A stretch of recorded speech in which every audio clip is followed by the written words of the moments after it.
ही देश की ही संतान है। तीन रंगों से रंगा तिरंगा अपनी ही पहचान है। मैं उस भारत से आती हूँ जिसके होठों पे गंगा और हाथ में तिरंगा है। मेरा भारत कभी सत्यम शिवम सुंदरम वंदे मातरम पंजाब सिंध गुजरात मराठा द्राविड़ उत्कल गंगा है। मेरा भारत आकाश सा बलवान है, फिर भी धरती सा धैर्यवान है। मेरा भारत प्रेम का पुण्य है, वो अहिंसा का जन्मस्थान है।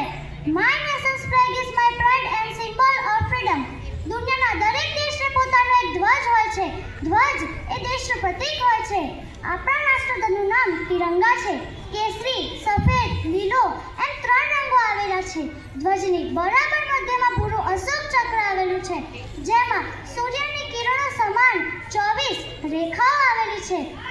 આપણા ધ્વજનો કેસરી રંગ વીરતા અને બલિદાનનું પ્રતીક છે. સફેદ રંગ સત્ય, અહિંસા અને મનની પવિત્રતાનું પ્રતીક છે, જ્યારે લીલો રંગ હરિયાળી અને ખુશહાલીનું પ્રતીક છે. 24 રેખાવાળું અશોક ચક્ર તે ધર્મ ચક્ર છે. તે આપણને નિરંતર આગળ વધતા રહેવાનું અને શાંતિનો સંદેશો આપે છે.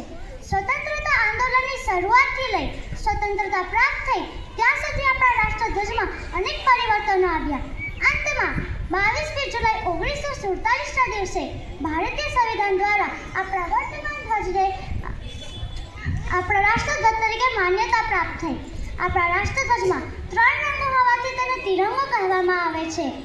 આપણા ઝંડા ગીતની રચના શ્યામલાલ ગુપ્ત પાર્ષદ દ્વારા થઈ હતી, જેના શરૂઆતના શબ્દ છે વિજય વિશ્વ તિરંગા પ્યારા झंडा ऊंचा रहे हमारा सानन इसकी जान पाए चाहे जान भले ही जाए.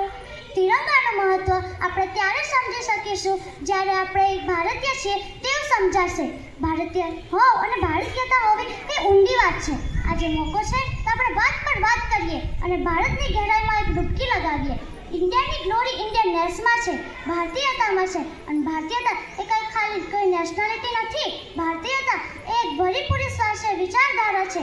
રામનું સબરીના હેઠાપોળ ખાવા અને ઊંચ નીચી દિવાલ તોડી નાખવી તે ભારતીયતા છે.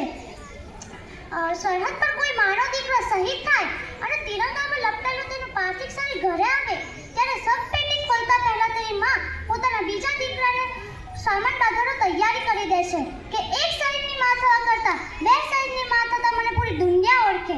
એમાં મારું જ ગૌરવ છે. એ દેશપ્રેમ ભારતીયતા છે. તિરંગાની શાન છે. અમને મારતાય આવડે ને બચાવતાય આવડે.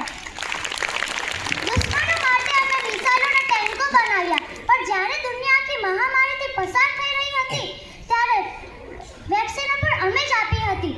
ભારતનો હનુમાન ખાલી ત્રેતાયુગમાં સંજીવની બુટ્ટી લઈ લક્ષ્મણની રક્ષા કરે એવું થોડી ના છે.